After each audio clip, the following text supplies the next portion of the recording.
ପାହାଡ଼ ନାକରୁ ଜନ୍ମ ନେଇଥିବା ଏକ ନଦୀ ଶୁଣିଛ?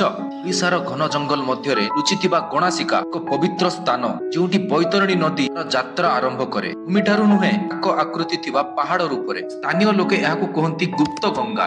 ନଦୀଟି ମାଟି ତଳୁ କେଉଁଠି ଯାଇ ମିଶିଯାଏ, ପୁଣି ଥରେ ବାହାରିଥାଏ। ଏମିତି ଲାଗେ ପ୍ରକୃତି ଏଠି ନିଶ୍ୱାସ ନେଉଛି। କେବଳ ଏକ ନଦୀ ଉତ୍ସ ନୁହେଁ, ଏହା ହେଉଛି କେଉଁଝର ଜିଲ୍ଲାର ଆତ୍ମା। ପ୍ରାଚୀନ ପାହାଡ଼, ନିଘଞ୍ଚ ଜଙ୍ଗଲ ଓ ଜନଜାତି ଝଙ୍କାର ମଧ୍ୟରେ ଗଣାସିକା କେବଳ ଏକ ସ୍ଥାନ ନୁହେଁ, ଏହା ଭୂମିର ସ୍ପନ୍ଦନ। ଏଠି ଆପଣ ଖାଲି ବୁଲିବାକୁ ଯାଆନ୍ତି ନାହିଁ, ଏହାକୁ ଆପଣ ଅନୁଭବ କରିପାରନ୍ତି।